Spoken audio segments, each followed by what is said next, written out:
disable the attendee screen sharing? I think you should be able to share now, Professor. Yep.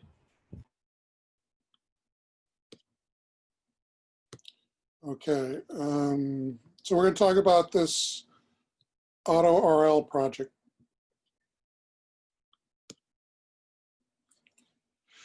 So we have a project. It's about making it easy, much like AutoML does, to do reinforcement learning and apply it to any problem. It turns out what needs to be done, the sticking points of reinforcement learning is very different from AutoML. In AutoML, we basically take a bunch of algorithms and we optimize the hyperparameters, typically through a grid search. Most of the work in RL is not the algorithms. It's preparing the environment and the signal so something can learn. And so the purpose of this is to create tools which make that easier in the form of a Python library. So this isn't competing with any of the existing reinforcement learning libraries because none of them do this. But they all do very similar things. They implement, deep QL or deep Qlearning or policy gradients or PPO or whatever. But to actually get those things to work in the real world and not in like a cartpool environment or an open AI environment where everything is built for you in the environment, the hard part is really creating that environment so someone can learn. So this will be an active project. What that means is I'll lead it and have weekly meetings. So there'll be a hourly, weekly call where we'll discuss progress.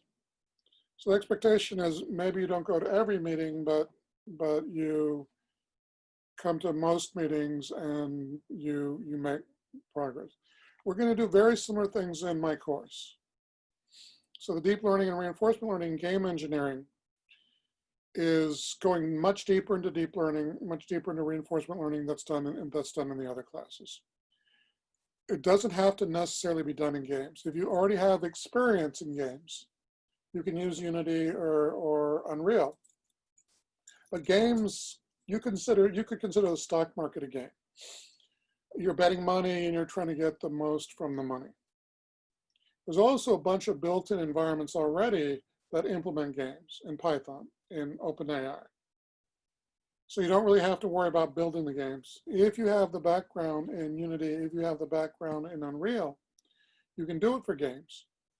But games is a very general sense here. It's where you're trying to win by making decisions, which is essentially what reinforcement learning is about. So what is reinforcement learning? We're making optimal sequential decisions. So basically, it's very natural for things like games, because we have an environment like what's the pieces on a Go board or the pieces on a chess board, or we have a video game environment where we have things shooting at us, and we need to make a decision. We need to know what button to push. We need to know what chess piece to push. We need to know where to place a Go stone on a board. It's a very, very common problem in the real world, where we have some signal, like stock prices and tweets and other kinds of things, and we need to place bets on stocks, for example. RL is what's used to drive cars. So if you're interested in getting a job in the self-driving car industry, you better learn reinforcement learning. And it's more and more being used. The reason why it's more and more being used, just like deep learning is more and more being used, is it works in certain cases. Now, for a long time, reinforcement learning didn't do a whole lot. But once it started driving cars in the real world, it's blown up. It beat the world champion in Go, which is a problem that people didn't think would be solved for 50 years. So like deep learning, it has exploded. In fact, deep learning has partly advanced it because most reinforcement learning is actually deep reinforcement learning, meaning it's a mixture of deep learning algorithms and reinforcement learning algorithms. So how are we going to do this? Our focus is on creating the tools, but it's very mathematical subject. You have to understand what you're doing. And so we're going to start by writing a book on best practices, the nuts and bolts of it. That's going to be our starting point. It'll do two things. It'll allow newcomers into the field to start learning about it. And then it'll before you write any software, you need to know, well, what do people do to solve this problem? It's called research. So how do people initialize a reinforcement learning agent? How do people decide on shaping their rewards? How do people select an optimal environment? We want to do some research on this before we start writing code to actually implement it. But it's going to be a very hands-on book. Most of the books out there are deeply theoretical. And if you look at like any course in reinforcement learning, almost instantly it gets into a lot of math. Our focus of the book is an engineering perspective. I'm an engineer that actually has to implement a reinforcement learning system in the real world. What do I do? Not how do I download some cartpool OpenAI gym environment and get it to run.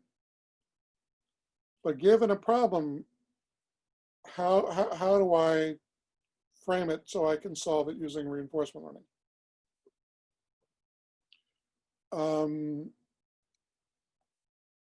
So there's a bunch of things that need to be done. One of the most important thing is creating an environment. So if it's a video game, the environment can be a bunch of things. It could be just a bunch of pixels.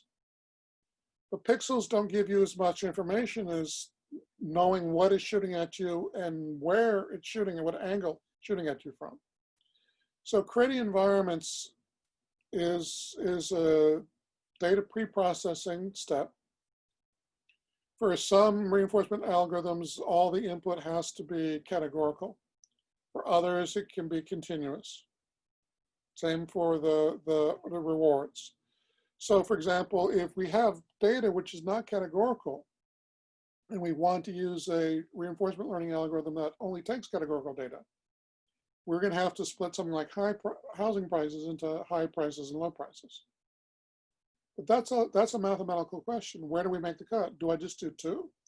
Or do I do high, middle, and low prices? So these are all questions. Signal selection will be very similar to signal selection in ML. We basically, and we can use AutoML for this. We're trying to find what independent variables, what signal in our environment are related to our reward. Can it predict our reward?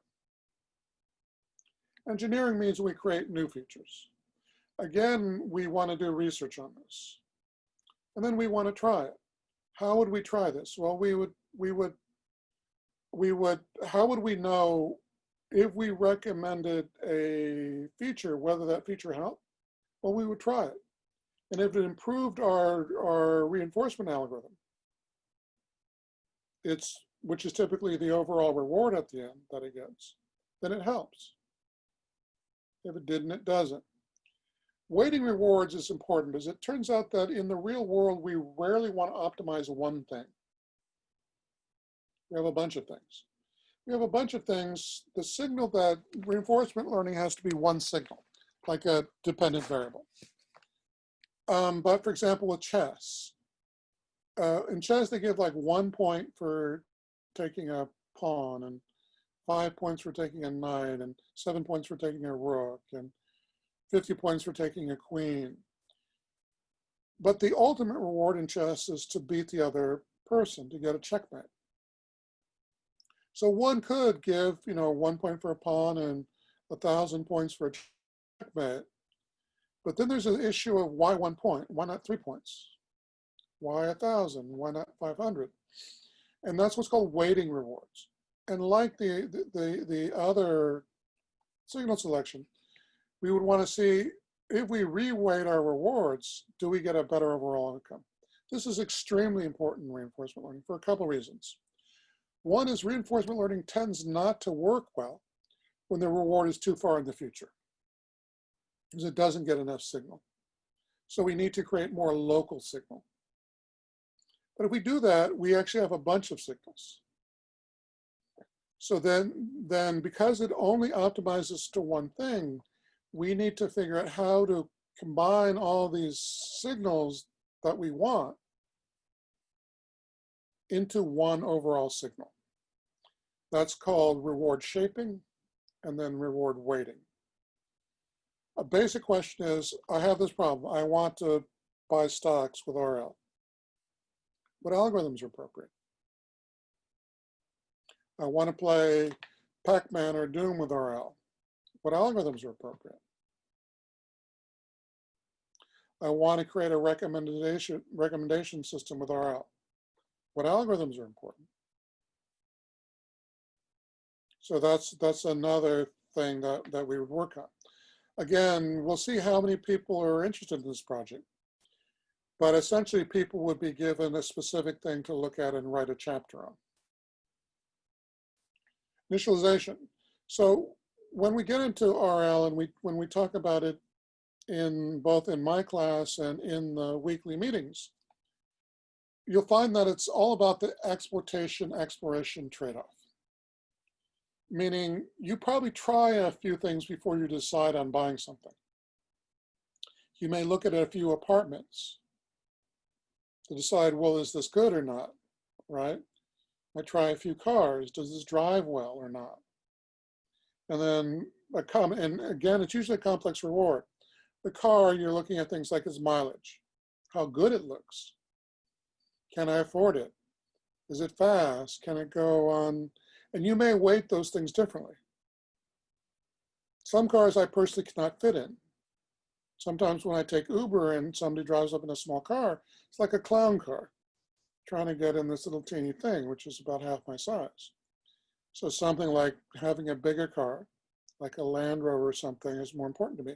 For somebody else, it may be just pure economics, meaning they have to drive far distances to go to work, and they want to make sure their gas mileage, and other people, they're really concerned about the environment, so electric and whatever it is. But when we do things, we often don't do them completely ignorantly. Meaning you have an idea of what's good before you even start. And this is the initialization problem. Because we can start RL problems just trying random things. But the big issue with RL is searching the safe space.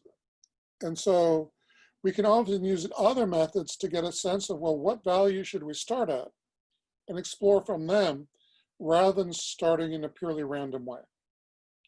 And this is initialization. Baselines. Baselines are important because generally the way RL works, and particularly something called policy gradients work, is we look at the advantage of taking an action. And that means how much more reward do we expect by taking this action from what's expected? In order to do that, you have to have a sense of, well, what's expected. Otherwise, you can't complete an advantage. So we want to do the early stopping metrics. So for example, if the entropy is not changing or the entropy drops too quickly, which is a measure of how much information you're gaining, you may want to stop your algorithm from learning early, because it's essentially stop learning. It's gone in a little rut. And we want to be able to measure those and know when that happens. We want to visualize what is the agent doing, what is the policy doing, why is it making its decisions? So this gets into some interpretability stuff. Just like with everything else, we just don't want to say buy the stock, but we'd like a reason. Why are you buying the stock? Well, the stock has a good, price to earnings ratio, and it's been going up, and whatever the features are. Or why this house? Well, the house has a good price for the neighborhood, and the neighborhood is safe, and da, da, da, da. We often want tools which don't just tell us what to do,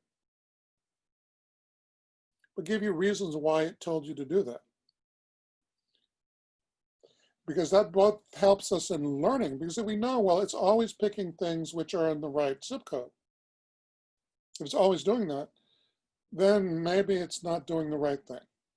And so then we can downweight, for example, the zip code rewards, for example, and see if it makes different decisions.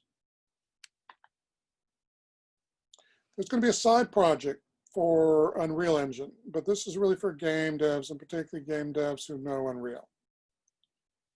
And this is so there's something called Unity, has something called ML agents. And what that does is it basically creates an environment from Unity, runs it using OpenAI Gym, and then sends the policy back to Unity, so then Unity can actually use it to make decisions.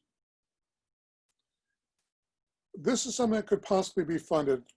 Epic has given about $40 million in mega grants this year and has about 100 million to give. And a simpler version of it, what this would mean is for people interested in that, we basically have to write a requirements document to convince Epic that the approach we take has a reasonable chance of working. But the idea is not to write the reinforcement learning in Unreal. It's simply to collect information about the game state in Unreal and export it into a format that the RL libraries can use. Externally run those, and then get the policy, and then run it back using Unity. I mean, using Unreal. So we're going to start, because this subject is very sort of mathematical and theoretical. So I suspect for a lot of people, there's going to be a bit of a learning curve.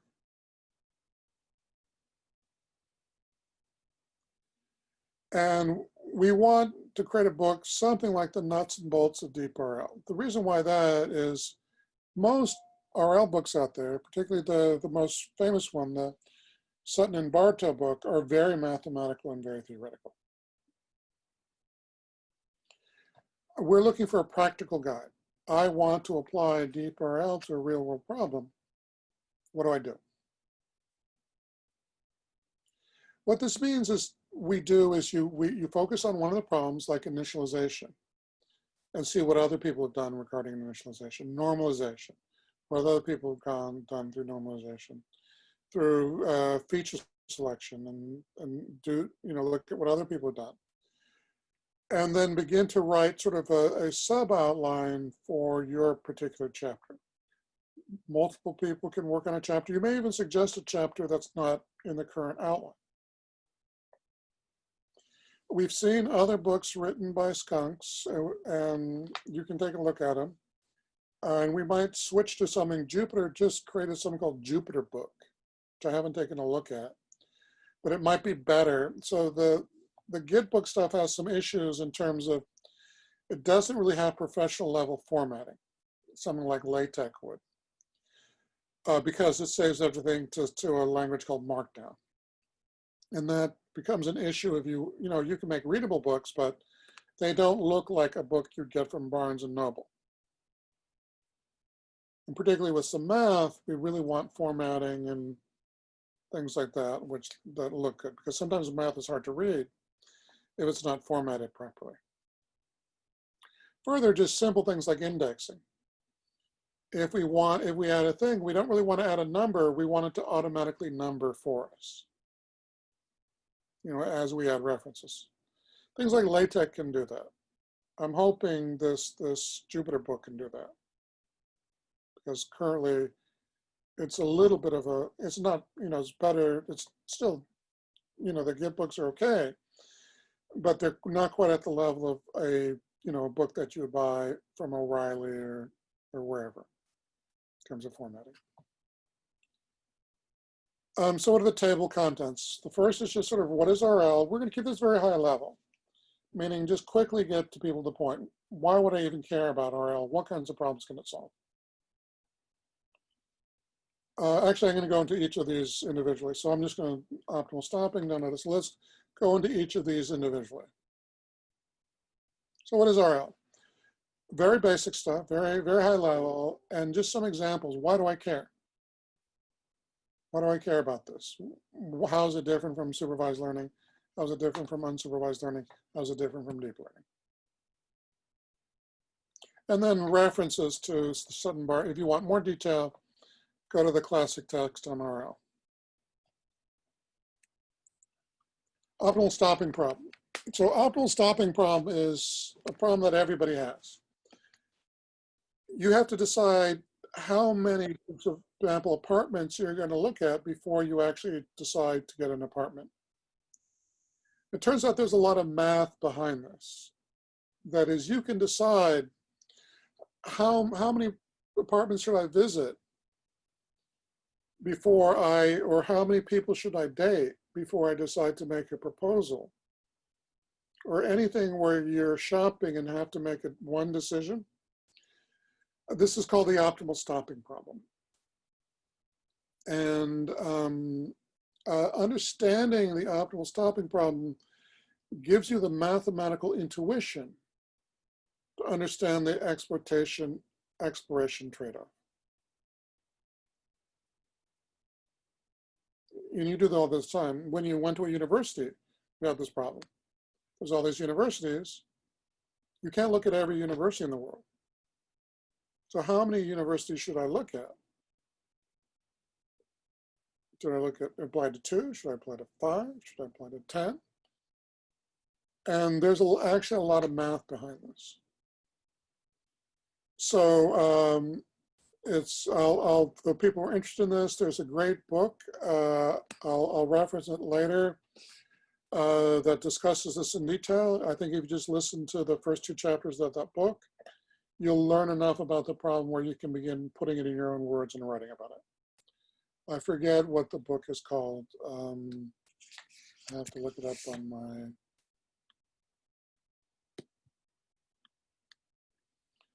Audible, where's Audible?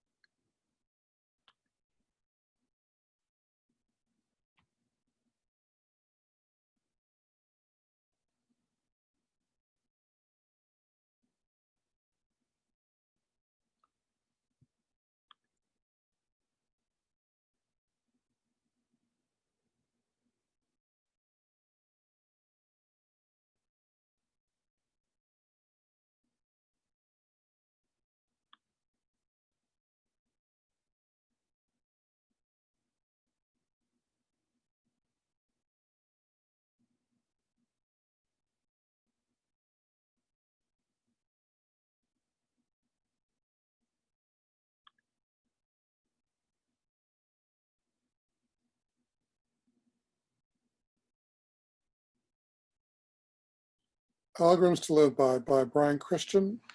I have a MP3 version of this book. The first 2 chapters are a great overview of the optimal stopping problem. If you listen to those chapters, then you can go online and look for explanations and write your own version of it. Probably put that in there.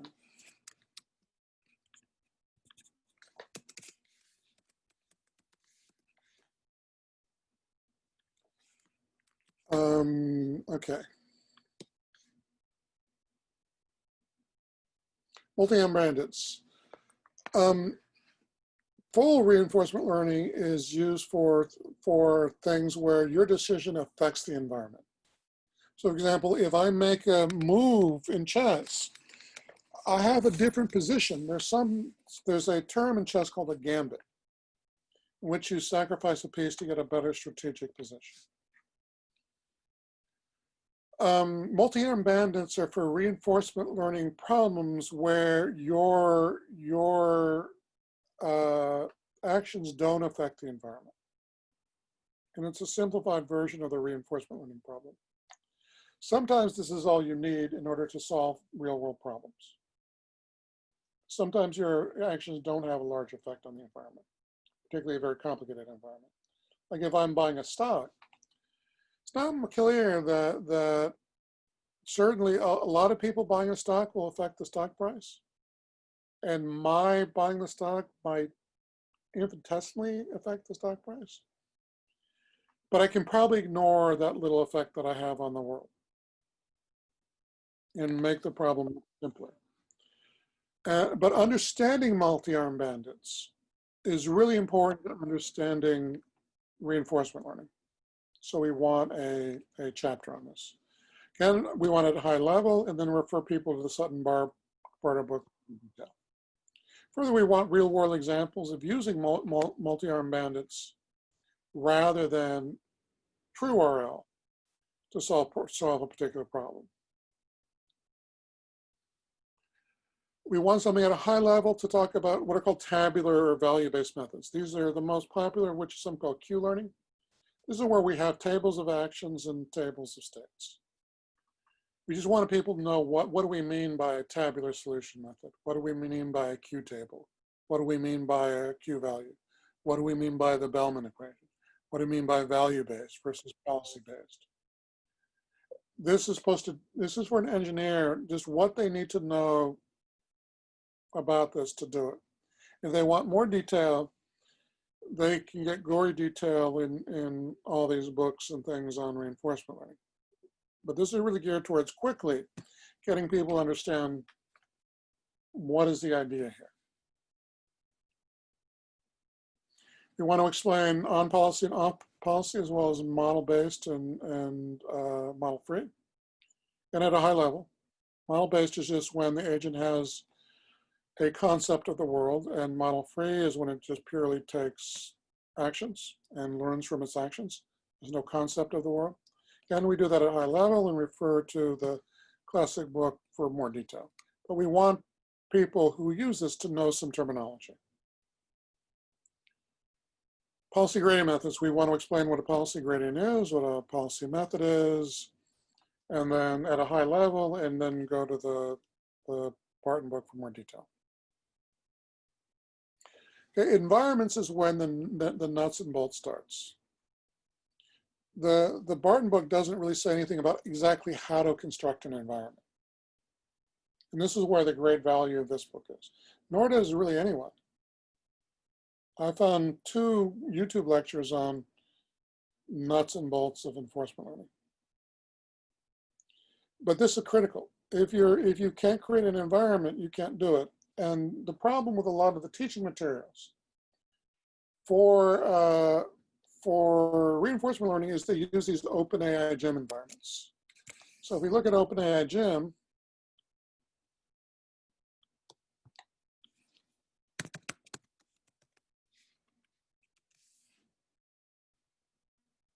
look at their environments, they have a whole bunch of environments here. You can just download these. So they have video game environments and box environments and Atari environments. And so you can basically just import these environments, just import OpenAI Gym, and then import a particular environment, say Assault version 2.0. But if you're going to do this on your own data, on a real world problem, you're going to have to create your own environment. You can't use a built-in environment because you don't care about, if you're, for example, trying to use reinforcement learning to recommend books or sell stocks, well, that's not a built-in environment. And there's a lot of issues involved in creating the environment, particularly in the counterfactual. And what that means is, how do you know what will happen for the actions you didn't take? And how do we deal with that? How do we give it the data to do that? And some gradients may not work if you can't create the counterfactual. Other algorithms may work without that. So if that's the case, then a user has to know that. They have to know, well, I can't use this algorithm because it's not like a video game where I can try anything and see what happens. When we're dealing with observational data, we can only look at what's been done, not what might be able to be done in some possible world. So this is a critically important problem in reinforcement learning. And there's really no great guidance on it. And just this chapter alone would be a huge boon to people doing this in a practical way, in a real world way. They wanted to apply it to stocks or bonds or you know, recommending books or recommending web pages or whatever it is that they want to do. Same thing with signal selection. I think we can borrow a lot from statistical learning here, because I think basically the signals that are going to be important are the ones that relate to your rewards, and we can assess that statistically, and then we can prove it. Like this could be multiple papers. This could be multiple papers, research papers, not just a book. And we can validate that pretty easily. We can just ask, well, I have an algorithm that says this is an important signal. If that's true, then including that should improve the performance of the agent. So it's easy to validate. Initialization. So this goes back to all the math. This is why we did the 2 chapters in Multiarm bandits and optimal stopping. We don't necessarily want to start from complete ignorance. We might have an idea already of what are good decisions. We just want to improve on those. And so this chapter talks about that. And that could be multiple repeaters. Early stopping metrics, they have some that exist. For example, a big drop in the entropy is usually a very bad sign. It means your agent has stopped learning. So we just want to list them all and then let people know that if you see this happening while you're training, the reason why this is important though is very often these things train for a long time, sometimes hours or days. And so after 3 hours, if your agent has stopped learning, you probably want to know that, as opposed to run it for another 2 days and then find it out. But this isn't as critical as the ones above it, because the worst case is you waste a bunch of computing time. But you probably don't want to waste a bunch of computing time. Signal reward normalization. This is also fairly straightforward too. Mostly, it turns out that it's important that the numbers are on similar scales of your signals. And so the most common way of doing this is basically doing a z-score. It's setting the mean to 0 and the standard deviation to 1 for all your input signals. But we want to validate that, try it, make sure it works, and then look at what other kinds of normalization exist for signals. Choosing DL architecture, this could be its own book. We're not going to spend a lot of time on that, because this should probably be a separate book.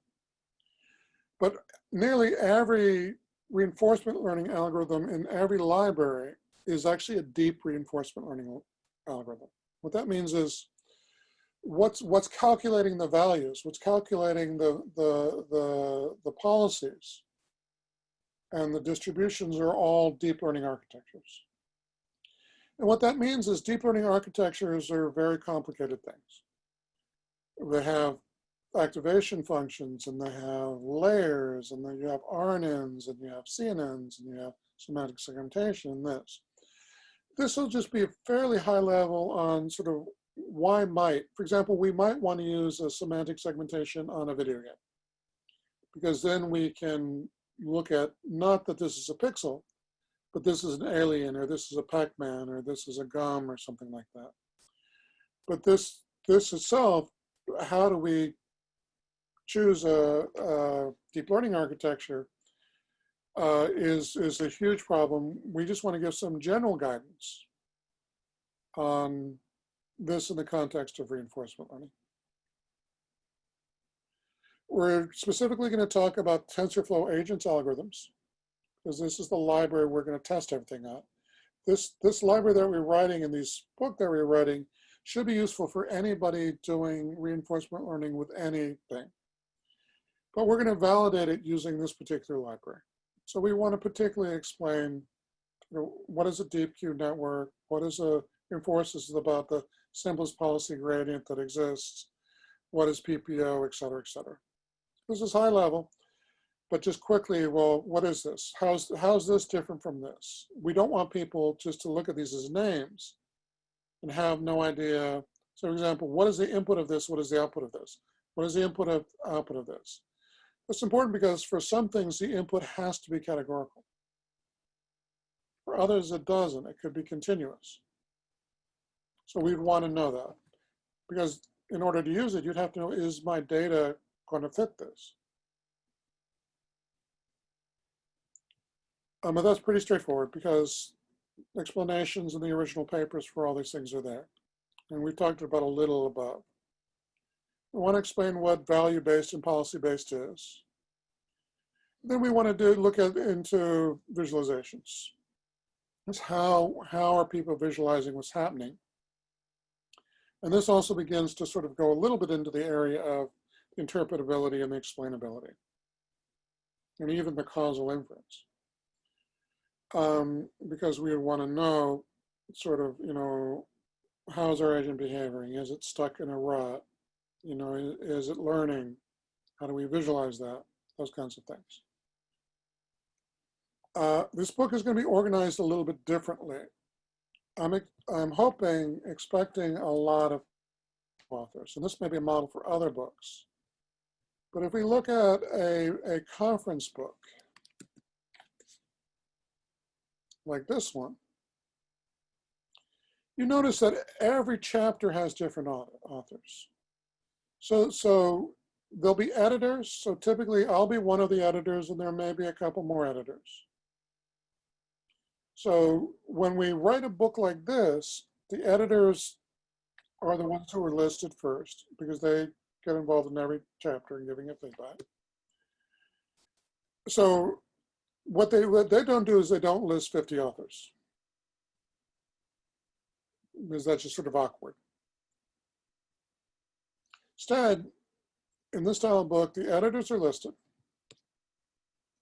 And then the people who write the individual chapters are then given specific authorship on those chapters. The Visualizing Bias book will be like this as well, and maybe other bigger books that we write on whatever. But this, right here, just in this particular book, there would probably be 50 authors if they were just all listed. So this is the style that we use for this kind of book. Attribution follows just standard authorship guidelines for acknowledgements versus contributions. Basically, if you're on a chapter with a group, you'll almost likely be given credit for that unless you drop out. And that's usually indicated by the people in your group. So you're saying, well, we worked with so-and-so for a week and then never heard from them again. So the attribution on a particular chapter is usually assigned by the people actually writing that particular chapter. If you want to read specifically about sort of standard authorship guidelines, like everything that Skunks does should follow sort of standard authorship guidelines. Yeah, so this is the project. It's going to be an active project. It's going to be a project where newer people can get involved, because a lot of the initial part is learning about something and writing about it. It's also a project which, if you're taking my deep learning class, you can do for a project in that class, because it's very highly related to that. It's basically answering the question, I got to do this, how do I use reinforcement learning to solve this? And that's just not particularly well done. Again, nearly every example you'll see uses OpenAI Gym.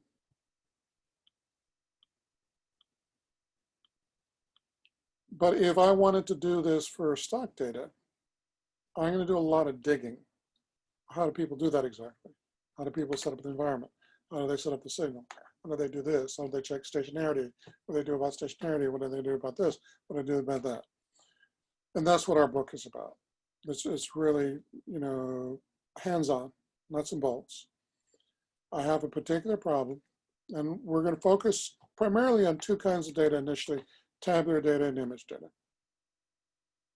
So tabular data is a nice format because a lot of things you can sort of get as a CSV file, just like you would in sort of standard machine learning. None of these things are in a CSV file. And so if people don't know how to create it, then, you know, how do they do it? And so that stops a lot of people. And then reinforcement learning is a little weird in that there's no guarantee it's going to work. So the nature of it is you try a bunch of stuff until something works. But because it has that nature, you want to be able to intelligently try things. Why did I pick this as a signal? Why did I do my rewards the way I did? Do these rewards make sense? Why did I initialize the way I did? Why did I pick the algorithm that I did? These are questions that are not particularly well answered, and so they require some research. The way we do any kind of research is we look what other people have done, and then we come up with ideas about how to do this. And then some of it is more theory, just like explaining this. So this you could get from, this is a little less research. It's just sort of learning. You read the Bardo book and look at videos and sort of put it in your own words. But once we get into the nuts and bolts, this is where a lot of the research starts. How do we create an environment? Show me step by step.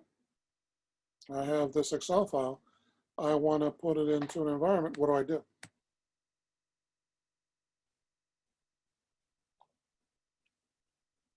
What features should I use? Why should I use them? How should I initialize it? Generally a bad idea just to be purely random.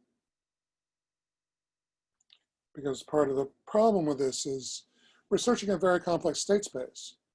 So we want to start searching in good areas. We just don't want to search everything because we can't. This is a little bit, this is theoretical, but it's a little bit better established.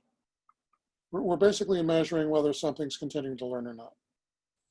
If it's not continuing to learn, then we stop it. This is a wide open area. Again, could be several papers. This is a huge area. It really should be its own book. And we won't go into the level of detail where it would be in its own book. I mean, another great book would be, I have this problem. There's all these deep learning algorithms. How do I pick one? And then how do I decide what's a good architecture for it? That's a huge question. Find me a book which does that. I don't think there is one. But that's a huge thing, because that's a question everyone has. I have this problem, I'm trying to use deep learning to solve it. Well, what do I do? Do I have 10 layers? Do I have 5 layers? Do I use ReLU? Do I use leaky ReLU? Do I use this? Do I use that? Do I use an RNN? Do I use a GANs? Do I use a bug? That? So it's just, you know, this is stuff that people would be very interested in. People are very interested in. This again is fairly straightforward. We're just explaining algorithms that there are papers for, which explain. We're just putting in a less technical thing. So somebody doesn't have to read a full paper. Sometimes the papers are a little hard to read. So we just want to put it in just, you know, what an engineer needs to know kind of thing. And the visualization is wide open. So what are people doing now? And this will integrate probably a lot with interpretability. Because essentially we want to do interpretability for RL. Why is an agent making the decisions it does? So I think it's a very exciting area. And I know a lot of companies that think it's a very exciting area. So these are skills that are very valuable to know. So yeah, that's pretty much what it's about and how it will start. The way to get started is to indicate an interest.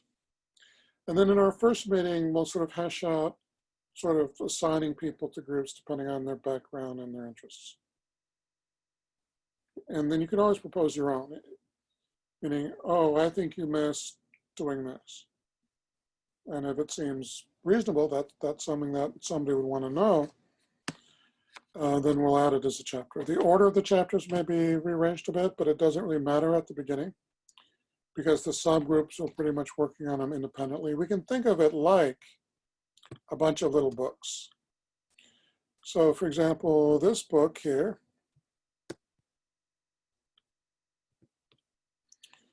these people didn't really talk to these people when they wrote their little chapters. We'll do a little bit more communication than they likely did. But they're talking about some very specific thing. So you're essentially working in smaller groups than the big group, focused on sort of a sub-book. Of course, you could write a bunch of medium articles on as well. That's up to you. As you think you have something which explains something useful. There's a lot of room for publication in journals and in conferences for stuff like this. Because it's a very engineering approach to it, meaning how do I actually do it?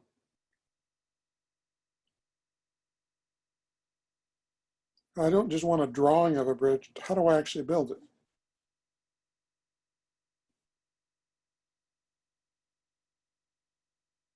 And ultimately, that's what people care about.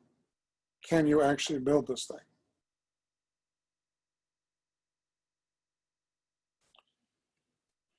And so that's the book.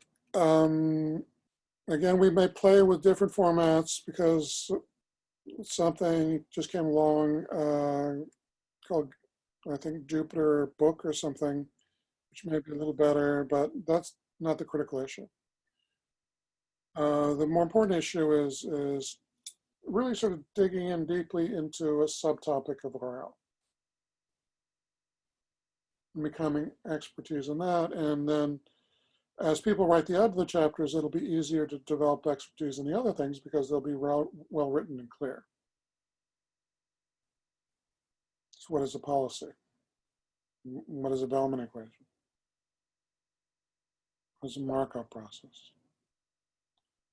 In a very, if I'm an engineer, what do I need to know to actually implement this thing?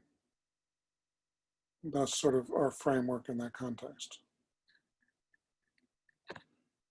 Okay, so hopefully that gives people a sense of what this particular project is about. I believe you guys will put out forms for that, and then another form we want is when is a good time to meet. So I don't know how we do that with a doodle or whatever that turns out to be. It's unlikely with a large group we're going to fit everyone, so I guess we'll have to record the meetings. Or maybe one alternative would be to have it meet one time 1 week and another time another week. But that's a general problem for a lot of these larger projects. Is not everyone can make this time, for instance. So these I believe are being recorded, but that doesn't help the people who want actual feedback, because once we get into the individual meetings, like with the causal inference and the interpretability and the explainability and the visualization, it'll be more interactive, not so much a lecture, here's some slides, one person talking, but it'll be a discussion. This is what I worked on this week, having issues with this, or this was successful, it seems. what do you think? Or I wrote some passages and I think it's clear, but I'd like some feedback on it. Those sessions will be a lot more like a discussion than they will be like a lecture. So it's important that people actually be there because they can't discuss something they're watching the next day on video. But those are administrative things that and it may not be an issue. There's one person interested in this, then then that's not an issue, right? But if there's a bunch, then it becomes an issue. Okay, I think I'm hoping that makes it clear. I guess we're going to take questions about things at the very end, right? Yes.